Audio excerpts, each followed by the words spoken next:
Qu'est-ce que la politique de redistribution? Alors, l'objectif de la politique de redistribution, c'est de réduire les inégalités au maximum. Donc il y a plein de facteurs d'inégalité évidemment, et l'objectif c'est vraiment de les réduire. Donc il y a deux types de politique de redistribution. Donc on a la première conception qui est la conception bismarckienne.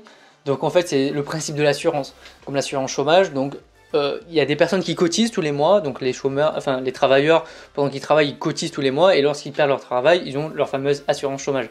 Donc ils ont participé, c'est comme l'assurance, si on veut bénéficier d'une assurance il va falloir cotiser tous les mois et on va pouvoir en bénéficier ensuite.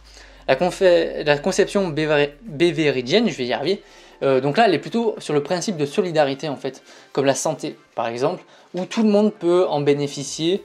Donc ça c'est notamment le cas en France, où on n'est pas obligé de cotiser tout le temps pour pouvoir avoir une bonne santé, et pour pouvoir avoir un service, l'éducation nationale par exemple aussi, c'est de la solidarité.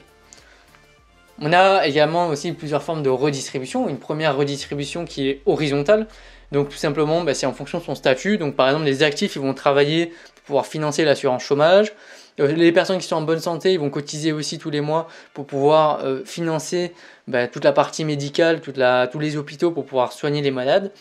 Également les actifs peuvent travailler pour les retraités qui ont acquis leur retraite. Donc ça c'est une première redistribution horizontale.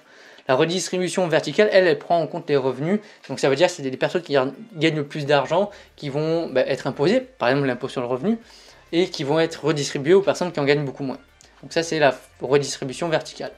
Quels sont les instruments justement pour pratiquer cette politique de redistribution? Et on appelle cette politique les revenus de transfert. Parce qu'on va transférer d'un point A à un point B, d'une personne qui gagne beaucoup plus d'argent à une personne qui en gagne moins, ou d'une personne qui travaille à une personne qui ne travaille pas. Donc c'est les revenus de transfert.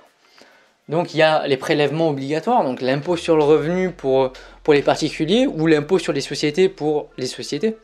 Vous avez les cotisations sociales. Donc dans les cotisations sociales, donc toutes les entreprises qui travaillent, elles vont cotiser. Et vous avez évidemment toutes les taxes. Donc par exemple la TVA, la taxe écologique, vous avez plein de taxes possibles, taxes carbone, qui viennent se rajouter et qui permettent justement de pouvoir les redistribuer aux personnes qui peuvent en bénéficier.